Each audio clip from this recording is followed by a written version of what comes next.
Assalamu alaikum dear viewers, hope you are enjoying these classes and you have learnt what we have already taught in the previous classes. So बच्चों, last class में आपको पता है हमने economic activities के बारे में पढ़ा था. तो हमने इकोनॉमिक एक्टिविटीज़ को कितने हिस्सों में बांटा था, कितनी टाइप्स की इकोनॉमिक एक्टिविटीज़ बताई थी? वेरी नाइस, 3 टाइप्स की. तो इकोनॉमिक एक्टिविटीज़ को हमने 3 हिस्सों में बांटा था. 3 टाइप्स ऑफ इकोनॉमिक एक्टिविटीज़ हमने बोली थी. तो पहली कौन कौन सी इकोनॉमिक एक्टिविटी थी? शाबाश, very good. First was primary, very nice. Second was secondary, very nice. और थर्ड टेरिशरी और सर्विसेज. तो आपने फर्स्ट जो प्राइमरी एक्टिविटी है वो हमने करवाई थी. तो प्राइमरी एक्टिविटी में हमने एक एग्जांपल दी थी. अब बता सकते हैं कोई? Very good, agriculture. हमने बोला था agriculture is a primary activity. तो आज हम अब देखेंगे व्हाट इज सेकेंडरी एक्टिविटी. कोई मुझे बता सकता है what is secondary activity? Very nice, जिसमें रॉ मटेरियल को हम फिनिश्ड प्रोडक्ट में कन्वर्ट करते हैं. तो आज जो हम पढ़ेंगे वो हम यही जो सेकेंडरी एक्टिविटी है इसी के बारे में अब आप सीखेंगे. तो सेकेंडरी एक्टिविटी में मैंने एग्जांपल दी थी. हमने बोला था इंडस्ट्रीज़, फैक्ट्रीज़ या मिल्स. हमने कारखानों के बारे में बात की थी. तो आज हमारा जो टॉपिक रहेगा वो यही रहेगा, इंडस्ट्रीज़, कारखानों के बारे में, सनतें. ठीक, उसके बारे में हमारा आज का टॉपिक रहेगा. आज हम सीखेंगे इंडस्ट्रीज़ के बारे में. तो ये अब आपको समझ आया. अगर हम डिफाइन करेंगे व्हाट इज़ एन इंडस्ट्री या कौन सी टाइप की इकोनॉमिक एक्टिविटी है ये? वेरी नाइस, ये सेकेंडरी इकोनॉमिक एक्टिविटी है. इंडस्ट्रीज़ या इंडस्ट्री ये क्लासीफाई की जाती है as a secondary economic activity. ये सेकेंडरी इकोनॉमिक एक्टिविटी है जिसमें हमने बोला रॉ मटेरियल को फिनिश्ड प्रोडक्ट या फाइनल प्रोडक्ट में कन्वर्ट करते हैं.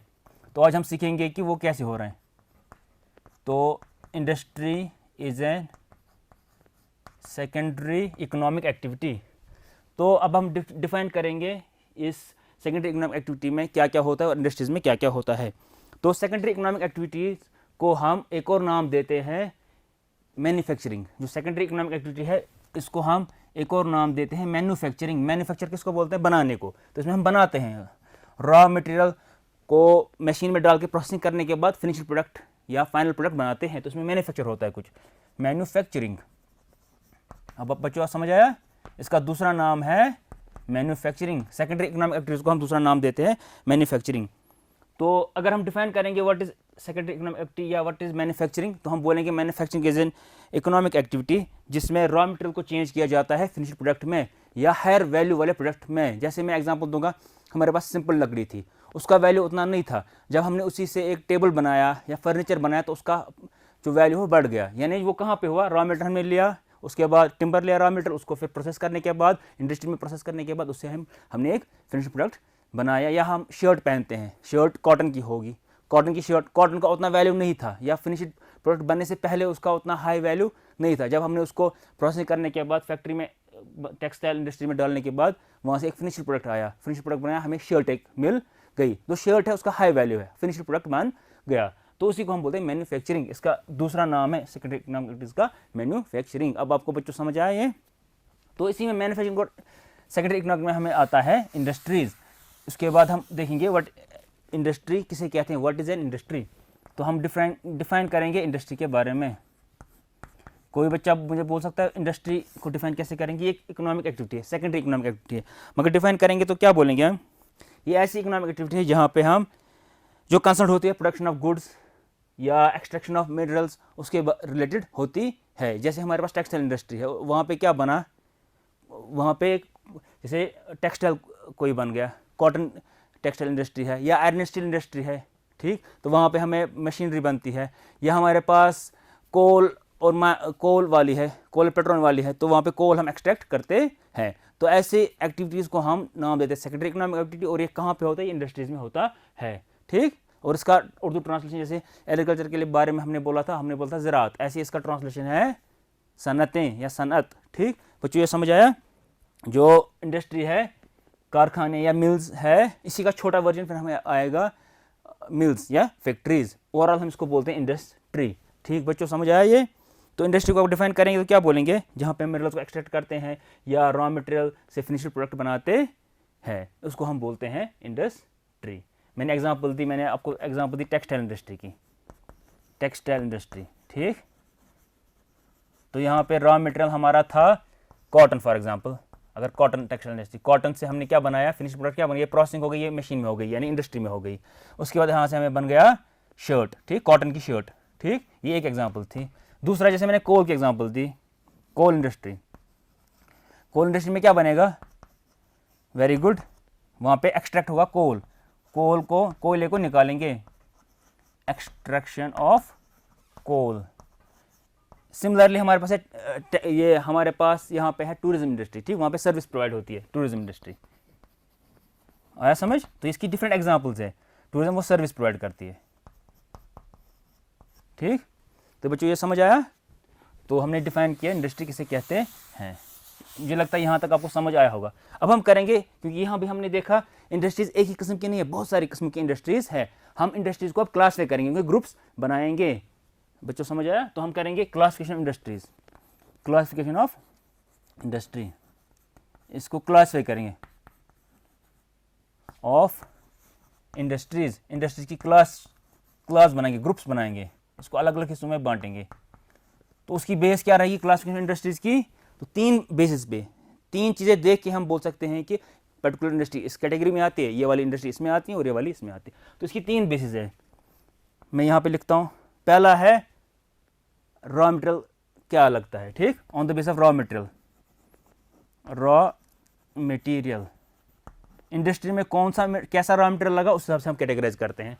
दूसरी बेस है वो साइज पे है, इंडस्ट्री का साइज कैसा है, छोटा कि बड़ा है, उस हिसाब से हम क्लासिफाई करते हैं। और थर्ड इज ओनरशिप, ओनरशिप किसको बोलते हैं, मालिकाना हुकूक या मालिक, उस इंडस्ट्री का मालिक कौन है उस हिसाब से भी हम कैटेगराइज करते हैं। बच्चों समझ आया, इंडस्ट्रीज को हम 3 हिस्सों में बांट रहे हैं, 3 बेसिस पे बांट रहे हैं, ठीक, क्लासिफाई कर रहे हैं। पहला बेस जो है या बुनियाद है जिसपे हमने किया रॉ मटेरियल देख के, दूसरा साइज देख के, और तीसरा ओनरशिप देख के। तो अगर हम देखेंगे रॉ मटेरियल के हिसाब से कौन कौन सी किस्म की इंडस्ट्री हो सकती है, तो हम रॉ मटेरियल के बेस पे आप कर रहे हैं, ठीक। तो रॉ मटेरियल के बेस पे हमारी हो सकती है एग्रो बेस्ड, एग्रो वर्ड हमने सुना था, एग्रीकल्चर आपने सुना, वेरी गुड, पिछली बार हमने एग्रीकल्चर सुना, तो एग्रीकल्चर से ही बन गया agro, AGRO, agro based, agro based industries या एग्रो बेस्ड इंडस्ट्री। तो इसमें क्या रॉ मटेरियल लगता हो, क्योंकि ये रॉ मटेरियल के बेस पे हो रही है, तो इसमें रॉ मटेरियल कहाँ से आता होगा, वेरी नाइस, एग्रीकल्चर से, ठीक, खेतों से आता होगा, अगर सिंपल टर्म हम बोलेंगे खेतों से आता होगा, एग्रीकल्चर से आता है। तो एग्रो बेस्ड इंडस्ट्रीज वो सारी इंडस्ट्रीज है जिनका रॉ मटेरियल एग्रीकल्चर से आता है। तो रॉ मटेरियल के हिसाब से पहली क्लासिफिकेशन हमारी हो गई एग्रो बेस्ड इंडस्ट्री। आया बच्चों समझ, एग्रो बेस्ड इंडस्ट्री वो इंडस्ट्री है जहाँ पे रॉ मटेरियल जो है वो एग्रीकल्चर से आता होगा। जैसे एग्जांपल आप कोई दे सकता है, जैसे कॉटन, कॉटन जो टेक्सटाइल इंडस्ट्री थी कॉटन की, उसका रॉ मटेरियल क्या है, वेरी नाइस, कॉटन। कॉटन कहाँ से आता है, वेरी गुड, फील्ड से, तो वो एग्रो बेस्ड इंडस्ट्री में चला जाएगा। जैसे या वेजिटेबल्स है, वेजिटेबल कहाँ से आते हैं, एग्रीकल्चर से ही, है ना, ज़मीन से हम उसको उगाते हैं, तो उसको हम किस में डालेंगे, एग्रीकल्चर, एग्रो बेस्ड इंडस्ट्री में। या आपकी ये है पेसिकल्चर, एपीकल्चर, लास्ट टाइम हमने बोला था हनी बीज के रेयर करने से अगर हनी की कोई इंडस्ट्री है उसको प्रोसेसिंग कर रहे हैं, तो वो इंडस्ट्री किस में चले जाएगी, एग्रो बेस्ड इंडस्ट्री में। तो यहाँ पे मैंने एक एग्जांपल हम देंगे कॉटन टेक्सटाइल, बहुत सारे एग्जांपल्स है कॉटन टेक्सटाइल, कॉटन टेक्सटाइल जो है वो एग्रो बेस्ड इंडस्ट्री है। सेकंड, इसी में रॉ मटेरियल के बेस पे अगर हम क्लासिफाई करेंगे तो mineral based, mineral based, mineral based industry. तो इसमें रॉ मटेरियल क्या, जैसे इसमें लगता था एग्रीकल्चर से आता था, इसमें कहाँ से आएगा, मिनरल से। जो मिनरल डिफरेंट है, आयरन है, एल्यूमिनियम है, कॉपर है। जिस इंडस्ट्री में ये सारे एलिमेंट्स या जो यही मेटल्स इस्तेमाल होते होंगे एज ए रॉ मटेरियल, फिर उसको प्रोडक्ट बनाते होंगे। जैसे मैं एग्जांपल दूंगा, आयरन की, हमारे लोहे की बहुत सारी चीज़ें होती है, मगर वो लोहा कहाँ से आता है, वो एक मिनरल है। तो जो आयरन स्टील इंडस्ट्री है, अगर उसको हम क्लासिफाई करें रॉ मटेरियल के हिसाब से, तो उसको हम बोलेंगे वो मिनरल बेस्ड इंडस्ट्री है। या आपको एल्यूमिनियम है या कॉपर, तांबे की कोई इंडस्ट्री है, तो वो अगर रॉ मटेरियल के हिसाब से क्लासिफाई करेंगे तो हम उसको बोलेंगे वो मिनरल बेस्ड इंडस्ट्री। जैसे मैं एग्जांपल यहाँ पे दूंगा, iron, iron and steel industry, ठीक, या एल्यूमिनियम की कोई है, एल्यूमिनियम, ठीक, ये सारी जो है ये मिनरल बेस्ड इंडस्ट्री में चली जाएंगी, ठीक। या कोल से रिलेटेड कोई इंडस्ट्री तो वो इसी में चली जाएगी, वो एग्रो वाली नहीं है, वो मिनरल वाली है, मिनरल बेस्ड इंडस्ट्री है। बच्चों समझ आया। थर्ड, अगर हम रॉ मटेरियल के हिसाब से करेंगे तो हम बोल सकते हैं फॉरेस्ट बेस्ड। फॉरेस्ट किसको बोलते हैं, वेरी नाइस, जंगल को, ठीक, फॉरेस्ट बेस्ड। वो इंडस्ट्री जिसका रॉ मटेरियल फॉरेस्ट से, जंगलों से आता होगा, उसको हम बोलेंगे फॉरेस्ट बेस्ड इंडस्ट्री। आया समझ? तो बहुत सारी टिम्बर इंडस्ट्री है, जैसे फर्नीचर अगर टिम्बर से बनाया गया है, लकड़ी से बनाया है, तो उसको हम डालेंगे, जैसे हम लिखेंगे यहाँ पे फर्नीचर इंडस्ट्री। बहुत सारा फर्नीचर घर में भी होता है, ऑफिस में होता है, या स्कूल में आपने देखा होगा फर्नीचर इंडस्ट्री, ठीक, उसका रॉ मटेरियल जो है वो फॉरेस्ट से आता है, टिम्बर लेते हैं, तो वो फॉरेस्ट बेस्ड इंडस्ट्री में आएगा अगर हम उसको रॉ मटेरियल के बेस पे क्लासीफाई करेंगे। ये सारी हम रॉ मटेरियल के बेस पे क्लासीफाई कर रहे हैं इंडस्ट्रीज को, तो एग्रो बेस्ड, मिनरल बेस्ड और फॉरेस्ट बेस्ड। फोर्थ है हमारी marine based. Marine based industry वो होती है जिसका रॉ मटेरियल ओशंस एंड सी से आता है, यानी समुद्र से आता है। जो अपना मटेरियल या अपना रॉ मटेरियल समुद्र से लेते हैं, ओशंस एंड सी से लेते हैं, उसको हम बोलते हैं मैराइन बेस्ड इंडस्ट्री। जैसे सी से हमें बहुत सारी चीज़ें निकलती हैं, सी फूड निकलता है, फिश निकलती हैं। अगर कोई इंडस्ट्री अपना रॉ मटेरियल समुद्र से लेती है, उसको हम क्लासीफाई करेंगे रॉ मटेरियल के बेस पे, उसको हम बोलेंगे मैराइन बेस्ड इंडस्ट्री। जैसे मैं आपको लिखूंगा सी फूड वाली इंडस्ट्री, ठीक, सी फूड वाली, तो वो किस में चली जाएगी? Marine based industry. बच्चों ये समझ आया? ये हमारी पहली क्लासिफिकेशन थी on the base of raw materials. Industries को हमने agro based, mineral based, forest based and marine based में क्लासीफाई किया। अब हमारी दूसरी क्लासिफिकेशन क्या थी, किस बेस पे हमने किया था? वेरी गुड, साइज पे। तो अगर हम साइज पे देखेंगे तो साइज के बेस पे जो हमारी इंडस्ट्री है उसको हम किस किस में क्लासीफाई करेंगे, अभी हम देखेंगे। तो on the base of size, industry छोटी है कि बड़ी है, उस हिसाब से हम कर सकते हैं। तो इसको हम, अगर हम साइज को मद्देनजर रख के इंडस्ट्रीज को बांटेंगे तो हम इसको 3 हिस्सों में बांट सकते हैं। तो on the base of size industries को या तो हम बोल सकते हैं cottage based industry, cottage industry या कॉटेज बेस्ड इंडस्ट्री। कॉटेज पता है किसको कहते हैं? झोंपड़ी को, ठीक। तो सेकंड है हमारी small scale industry. Small word से आपको समझ आएगा, स्मॉल नहीं छोटी, स्मॉल स्केल। तो और क्या हो सकता है थर्ड? इसी का अपोजिट, स्मॉल का अपोजिट क्या आता है? Very nice, large. तो लार्ज स्केल इंडस्ट्री। आया समझ? साइज के हिसाब से हमने इंडस्ट्रीज को 3 हिस्सों में बांटा। या तो हमने बोला कॉटेज इंडस्ट्री या हाउस, इसको हाउस होल्ड इंडस्ट्री भी बोलते हैं। अभी हम वो सीखेंगे क्यों उसको बोलते हैं हाउस होल्ड बेस्ड भी, हाउस होल्ड बेस्ड भी उसको बोलते हैं। सेकंड क्लास पे हमने किया स्मॉल स्केल इंडस्ट्री और थर्ड बोला लार्ज स्केल।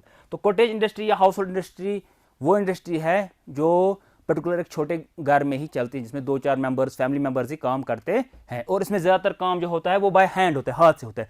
मशीन्स का अमल दखल नहीं है, मशीन इस्तेमाल नहीं होती है। हमारे पास कश्मीर में बहुत सारे ऐसे एग्जाम्पल्स हैं, जैसे आर्टिजन्स काम करते हैं शाल पे या कारपेट्स बनाते हैं, वो हाथ से बनाते हैं, और वो घर में ही होता है, किसी जो आर्टिजन होता है उसके घर में ही वो काम होता है। इसी वजह से उसको बोलते हैं या तो कॉटेज बेस्ड या तो हाउस होल्ड इंडस्ट्री बोलते हैं, क्योंकि वो घर में ही काम होता है। इसमें 2-4 आदमी घर के फैमिली मेम्बर्स ही काम करते हैं और हाथ से करते हैं, मशीन्स नहीं हो रही है इस्तेमाल। इसको हम बोलते हैं कॉटेज बेस्ड या हाउस होल्ड इंडस्ट्री। सेकंड है, इसको हम अगर एग्जांपल देंगे तो हमने यहाँ पे बोला जैसे हैंडीक्राफ्ट्स, लोकल एग्जांपल हमारे हैं हैंडीक्राफ्ट्स, ठीक। तो ऐसे ही है स्मॉल स्केल इंडस्ट्री। नाम से पता चलता है स्मॉल स्केल में जिसका स्केल छोटा हो, छोटी इंडस्ट्री हो, मगर इससे बड़ी होगी, कॉटेज और हाउस होल्ड इंडस्ट्री से बड़ी होगी। ये घर में ही काम होता था, सारा घर के फैमिली मेंबर्स ही इस्तेमाल होते थे, वही इसमें काम करते थे, 2, 4 या 5 आदमी। स्मॉल स्केल इंडस्ट्री इससे थोड़ी सी साइज में बड़ी हो जाती है, मगर उतनी बड़ी नहीं जितनी लार्ज स्केल इंडस्ट्री होती है। तो स्मॉल स्केल इंडस्ट्री में जो यूनिट होता है वो घर से बाहर ही होता है, छोटा मोटा यूनिट होता है वो घर से बाहर ही होता है। उसमें जैसे इसमें 2-4 मेंबर्स, इसमें 5, 8 या 10 मेंबर्स हो सकते हैं। इसमें जो है लेबर भी इस्तेमाल हो रहा है, साथ साथ कोई छोटी मशीन हो सकती है, कम कॉस्ट वाली मशीन भी इस्तेमाल हो सकती है, और इसमें जो ये प्रोडक्टिविटी निकलती है बहुत कम होती है, उतनी ज़्यादा नहीं होती है। यानी जो प्रोडक्ट बनाते हैं, फिनिश प्रोडक्ट बनाते हैं, वो उतना ज़्यादा नंबर में नहीं होता है, क्वांटिटी उसकी ज़्यादा नहीं होती है। हम इसके एग्जाम्पल बहुत सारे देते हैं। लोकली हमारे जैसे कोई फर्नीचर बनाता है, बेड्स बनाता है, या किसी के पास कोई कारखाना है, हैंडलूम है, बड़ा कारखाना है घर से बाहर, या ऐसी बहुत सारे हमारे एग्जांपल्स है। जैसे बुक बाइंडिंग कोई करता है तो उसने एक स्मॉल स्केल इंडस्ट्री खोली है, या बैनर्स या बोर्ड्स बनाते हैं, तो वो हम किस में डालेंगे? स्मॉल स्केल इंडस्ट्री में डालेंगे, क्योंकि उसमें नंबर ऑफ मेंबर्स वर्किंग या वर्कर्स बहुत कम होते हैं, और उसमें जो है पैसे भी कम इस्तेमाल हो रहे होते हैं, और मशीन का इस्तेमाल भी बहुत कम होता है, इस हिसाब से इसको बोलते हैं स्मॉल स्केल इंडस्ट्री। ठीक, इसका जो साइज होता है बहुत छोटा होता है। और एक और थर्ड टाइप साइज की बेस पे है, उसको बोलते हैं लार्ज स्केल इंडस्ट्री। नाम से पता चला लार्ज स्केल यानी जो बहुत बड़ी होती है, जिसमें hundreds and thousands of members हो सकते हैं, हंड्रेड थाउजेंड्स हो सकते हैं जो इसमें मेंबर्स या जो वर्कर्स है वो काम कर रहे होते हैं। और इसमें ज़्यादातर मशीन्स का इस्तेमाल हो रहा होता है और लार्ज स्केल होता है, प्रोडक्टिविटी बहुत ज़्यादा निकलती है। जैसे हमारे आयरन स्केल इंडस्ट्री है या जो व्हीकल्स बनाते हैं, गाड़ियाँ बनाते हैं, वो लार्ज स्केल पे हो सकता है, वो कॉटेज इंडस्ट्री में नहीं हो सकता है पॉसिबल, या स्मॉल स्केल इंडस्ट्री में वो पॉसिबल नहीं, क्योंकि उसमें बहुत सारे प्रोसेस करने पड़ते हैं, उसमें लार्ज नंबर ऑफ मेंबर्स और वर्कर्स की ज़रूरत पड़ती है, इन्वेस्टमेंट यानी पैसे की बहुत ज़रूरत है, और स्पेस भी उसको बहुत ज़्यादा चाहिए, और प्रोडक्टिविटी भी इसमें बहुत ज़्यादा होती है। तो इस हिसाब से हमने 3 कैटेगरीज में बताया इसको। कॉटेज इंडस्ट्री में बहुत छोटा साइज होता है इसका, स्मॉल स्केल जो छोटा इससे बड़ा होता है, और लार्ज स्केल जो सबसे बड़ा होता है। ये साइज के हिसाब से हमने बोला cottage, small scale and large scale. जैसे हमारे पास मैंने एग्जांपल दी, जैसे व्हीकल इंडस्ट्री है, ऑटोमोबाइल इंडस्ट्री है, तो वो हमें इसमें चली लार्ज स्केल इंडस्ट्री में। या आयरन एंड स्टील जो मशीनरी बनाती हैं, तो वो लार्ज स्केल पे ही पॉसिबल है, वो स्मॉल स्केल यूनिट पे या कॉटेज इंडस्ट्री में पॉसिबल नहीं है। बच्चों समझ आया? ये हमारी दूसरी क्लासिफिकेशन थी on the base of size. अब हम करेंगे थर्ड क्लासिफिकेशन, वो किस पे हमें करनी है? वेरी नाइस, ओनरशिप के बेस पे, कि उसके मालिकाना हकूक या ओनर, उसका मालिक कौन है, उस हिसाब से भी हम इंडस्ट्रीज को अलग अलग कैटेगरीज में बांटेंगे। तो हमारी जो थर्ड बेस है क्लासिफिकेशन करने की, वो है ओनरशिप, कि जो इंडस्ट्री है या फैक्ट्री या कारखाना है वो किसका है। तो किस किस का हो सकता है? वेरी नाइस, गवर्नमेंट का हो सकता है या पब्लिक सेक्टर हो सकता है। तो सबसे पहले हम फिर वही करेंगे, public sector, public sector, public sector industry. ठीक, दूसरा क्या हो सकता है? Private, very good, private sector industry कोई हो सकती है। थर्ड, क्या ऐसा पॉसिबल है कि दोनों का हो सकता है? हाँ, हो सकता है, वेरी गुड। तो जॉइंट उसको हम बोलेंगे, यानी ना कंप्लीटली वो पब्लिक का है, गवर्नमेंट का है, इसको हम गवर्नमेंट भी बोल सकते हैं, समझने के लिए इसको गवर्नमेंट सेक्टर भी हम बोल सकते हैं। प्राइवेट, ठीक, प्राइवेट इंडस्ट्री, और जॉइंट सेक्टर इंडस्ट्री। आया समझ? इसके बाद हम चौथा भी दिखाएंगे, मैं वो आपको समझाऊंगा, पहले ये 3 हम समझेंगे, वो इजी, फिर इसके बाद हमें चौथा भी इसमें करना है। तो पब्लिक सेक्टर इंडस्ट्री या पब्लिक सेक्टर फैक्ट्री वो फैक्ट्री है जो ओन की जाती है गवर्नमेंट के ज़रिए, यानी जो गवर्नमेंट की होती है, किसी पर्टिकुलर प्राइवेट इंडिविजुअल की नहीं है, वो गवर्नमेंट की होती है, चाहे वो स्टेट गवर्नमेंट की हो या सेंट्रल गवर्नमेंट की हो, किसी मुल्क की गवर्नमेंट की हो या किसी स्टेट की गवर्नमेंट की हो, उसको हम बोलते हैं पब्लिक सेक्टर इंडस्ट्री या गवर्नमेंट सेक्टर इंडस्ट्री। तो इसमें हमारे बहुत सारे एग्जाम्पल्स हैं। जो ओनरशिप किसके पास होगी? वो गवर्नमेंट के पास होगी, ठीक, यानी गवर्नमेंट इसको ओन कर रहा होता है, ये किसी पर्टिकुलर किसी इंडिविजुअल की नहीं होती है। तो ऐसी बहुत सारे हमारे एग्जांपल्स है जो गवर्नमेंट की है। कोई मुझे बता सकता है कोई ऐसी इंडस्ट्री या कोई कारखाना जो गवर्नमेंट का हो?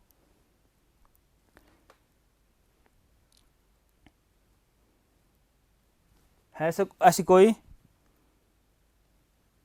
जैसे हिंदुस्तान एरोनॉटिकल लिमिटेड, HAL है, हिंदुस्तान एरोनॉटिकल लिमिटेड, ऐसे बहुत सारे, स्टील अथॉरिटी ऑफ इंडिया, ऐसे बहुत सारे एग्जांपल्स है। जो फैक्ट्री या जो कारखाना है या इंडस्ट्री है वो गवर्नमेंट की है, वो किसी पर्टिकुलर निजी इंसान की नहीं है, तो उसको हम बोलते हैं पब्लिक सेक्टर यूनिट। बहुत सारे एग्जांपल्स आपको मिलेंगे स्टेट गवर्नमेंट लेवल पे भी और सेंट्रल लेवल पे भी, जो गवर्नमेंट की फैक्ट्रीज या इंडस्ट्रीज है। या आप देखते हैं ऑयल वाली है, जैसे आपको HP ऑयल है या ऑयल अथॉरिटी ऑफ इंडिया है, ये सारी जो है ये these are government based these sectors, public sector. Second है private, this is opposite of this, ये इसका अपोजिट है। प्राइवेट मीन्स ये गवर्नमेंट का नहीं, किसी निजी पर्सनल, या तो आदमी का है, इंडिविजुअल का है, या तो ग्रुप ऑफ इंडिविजुअल्स का है। ऐसे आपको बहुत सारे एग्जाम्पल्स मिलेंगी जो पर्टिकुलर किसी इंसान की है या ग्रुप ऑफ इंडिविजुअल्स की है, 2-4 लोगों की इंडस्ट्री है, वो पब्लिक इसकी गवर्नमेंट की नहीं है या पब्लिक की नहीं है। ऐसी बहुत सारे एग्जाम्पल्स आपको मिलेगी। तो अगर हम एग्जाम्पल देंगे, जैसे आपको है रिलायंस ऑयल है, ठीक, या रिलायंस की जो है वो प्राइवेट सेक्टर है, वो किसी पर्टिकुलर किसी गवर्नमेंट इसकी एंटरप्राइज नहीं है, गवर्नमेंट सेक्टर की नहीं है, वो प्राइवेट सेक्टर की है, किसी इंडिविजुअल की है या ग्रुप ऑफ इंडिविजुअल्स की वो इंडस्ट्री है। तो रिलायंस की एग्जांपल हम देंगे। ऐसे बहुत सारे आपको एग्जांपल मिलेंगे लोकल लेवल पे भी। जो कोई कारखाना है वो, जैसे हम एग्जांपल लोकल से देंगे, खैबर सीमेंट है, ठीक। तो वो क्या है, वो किसी private sector group of individual का है। तो ये बच्चों समझ आया। ऐसे बहुत सारे आपको एग्जांपल्स मिलेंगी। जॉइंट सेक्टर होता है जो दोनों का है, बोथ पब्लिक एंड प्राइवेट, यानी ना तो कंप्लीटली वो पब्लिक है ना कंप्लीटली प्राइवेट, यानी दोनों का है, बोथ। जॉइंट बोलते हैं हम जोड़ने को, ऐसे ये जुड़े हुए हैं, यानी ये और ये भी दोनों है, जिसको हम बोल सकते हैं semi government semi private, both public and private, यानी गवर्नमेंट का भी उसमें थोड़ा सा शेयर है और प्राइवेट किसी इंडिविजुअल का भी है या ग्रुप ऑफ इंडिविजुअल्स का भी है। ऐसी बहुत सारे एग्जांपल्स हमें है। सबसे बड़ी एग्जांपल है, आपने मारुति के बारे में सुना होगा, जो कार है, कार मैन्युफैक्चर है। तो मारुति उद्योग जो है वो एक, मारुति उद्योग इज ए जॉइंट सेक्टर या जॉइंट सेक्टर इंडस्ट्री। तो मैं यहाँ पे लिखूंगा मारुति उद्योग। मारुति उद्योग, ये जो मारुति उद्योग है ना तो ये कंप्लीटली गवर्नमेंट का है ना तो ये कंप्लीटली किसी प्राइवेट इंडिविजुअल का है, ये जॉइंट है, दोनों का है, पब्लिक सेक्टर का भी और प्राइवेट सेक्टर का, यानी ये जॉइंट सेक्टर इंडस्ट्री है मारुति उद्योग। बच्चों समझ आया। मैंने बोला था फोर्थ है कोऑपरेटिव। कोऑपरेटिव जैसे हम बोलते हैं कोऑपरेशन, कोऑपरेटिव सेक्टर। तो कोऑपरेटिव सेक्टर क्या होता है, ये या तो प्रोड्यूसर खुद या रॉ मटेरियल जो है, जो रॉ मटेरियल जिनके पास है वो खुद ही एक एसोसिएशन बनाते हैं, एक तंजीम बनाते हैं, ऑर्गेनाइजेशन बनाते हैं, एक कोऑपरेटिव सोसाइटी बनाते हैं, फिर उसके बाद वो किसी प्रोडक्ट को प्रोसेसिंग के बाद मार्केट तक लाते हैं।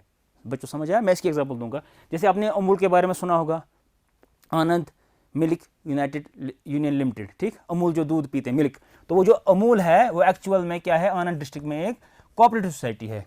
जो वहाँ के मिल्क प्रोड्यूसर्स है, गाँव के लोग हैं, उन्होंने एक ऑर्गेनाइजेशन बनाई है, एक कोऑपरेटिव सोसाइटी बनाई है, वही उसको चलाते हैं। तो ये इसको हम बोलेंगे कोऑपरेटिव सोसाइटी, ठीक। या सुधा मिल्क जो है वो है, वो भी एक कोऑपरेटिव सोसाइटी है। या हमें भी यहाँ पे लोकल लेवल पे भी बहुत सारे ऐसे एग्जाम्पल मिलेंगे जो कोऑपरेटिव सोसाइटीज़ होती हैं, जो ना तो पब्लिक की होती है, ना प्राइवेट की होती है, ना जॉइंट की होती है, बल्कि वो एक कोऑपरेटिव सोसाइटी उसको ओन कर रही होती है। वो जो समझ आया। तो ये था, this was about the classification of industries on the basis of 3 criterias. पहला क्राइटेरिया हमारा था on the basis of raw material, second was size, third was ownership. तो बच्चों ये समझ आया। इसके बाद हम आगे चलेंगे। आपने देखा होगा, हमने बोला इसमें प्रोसेसिंग हो रही है, या यहाँ से रॉ मटेरियल ले रहे हैं और फिनिश्ड प्रोडक्ट हमें आ जाता है। तो ये कैसे होता है, इस प्रोसेस को हम बोलते हैं industrial system. Industrial system, industrial system. मैं आपको एक एग्जांपल दूंगा। आप सब लोग पेपर इस्तेमाल करते हैं, नोटबुक इस्तेमाल करते हैं या बुक इस्तेमाल करते हैं। ये असल में जो पेपर है, ये नोटबुक है पेपर की बनी है। ये पेपर आया कहाँ से, पल्प से बना। वो पल्प क्या था, वो रॉ मटेरियल था, ठीक। जैसे पल्प है, इसको पल्प को हम डायरेक्टली इस्तेमाल नहीं कर सकते थे, यानी इसका वैल्यू उतना नहीं था जितना कि हमारे पास नोटबुक का है या बुक का फिनिश प्रोडक्ट का है। पल्प को क्या हो गया, ये था ना रॉ मटेरियल, ये हमारा रॉ मटेरियल आ गया, रॉ मटेरियल पल्प। मैं पेपर की एग्जांपल एक ले रहा हूं, ऐसे बहुत सारे हंड्रेड्स एंड थाउजेंड एग्जांपल्स मिलेंगी। पल्प है, पल्प को यहाँ पे प्रोसेसिंग हो गई, वो किसी कारखाने में हो गई, किसी फैक्ट्री में हो गई, ठीक, प्रोसेसिंग हो गई। ये है इंडस्ट्री हमारी इंडस्ट्री में, ठीक। तो इंडस्ट्री या फैक्ट्री हम लिखेंगे। तो यहाँ पे क्या इसको हो गया, प्रोसेसिंग हो गई, रॉ मटेरियल, उसके बाद उसकी प्रोसेसिंग हो गई। तो प्रोसेसिंग के बाद वहाँ से क्या निकला, कुछ टाइम के बाद हमें यहाँ पे एक फिनिश्ड प्रोडक्ट आएगा। वो हमारा पल्प से क्या फिनिश्ड प्रोडक्ट आएगा, पेपर। ये बच्चा समझ आया आपको, पेपर जो हम इस्तेमाल करते हैं, ये हमारा आ गया आउटपुट, ठीक। ये रॉ मटेरियल था, रॉ मटेरियल हमने इनपुट दिया, यहाँ से डाला, इसकी प्रोसेसिंग होगी, कहाँ पे होगी, कारखाने में, फैक्ट्री में, इंडस्ट्री में होगी। उसके बाद हमारे पास पेपर आ गया, ठीक।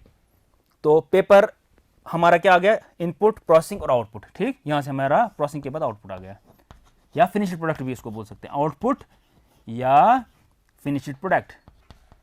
फिनिश्ड प्रोडक्ट, आपका फिनिश्ड प्रोडक्ट आ गया, पल्प से हमने पेपर बनाया। तो या बच्चों आपको समझ आया? यहाँ हम क्या कर सकते हैं, अगर पेपर से हमें नोटबुक बनानी है तो यही करना है। यहाँ पे हमने पेपर डाला, ठीक, उसके बाद केमिकल से उसको साफ किया, उसके बाद उस पर लिखना था, प्रिंटिंग करनी थी तो केमिकल के जरिए उस पर लिखा गया, तो पेपर से हमें नोटबुक क्या हमें उस पर बुक बनानी है। तो ऐसे हो जाएगा, रॉ मटेरियल पेपर लिया, इंडस्ट्री में प्रोसेसिंग हो गई और आउटपुट हमारा आ गया नोटबुक या आपकी टेक्स्ट बुक, या हम यहाँ पे बुक लिखेंगे।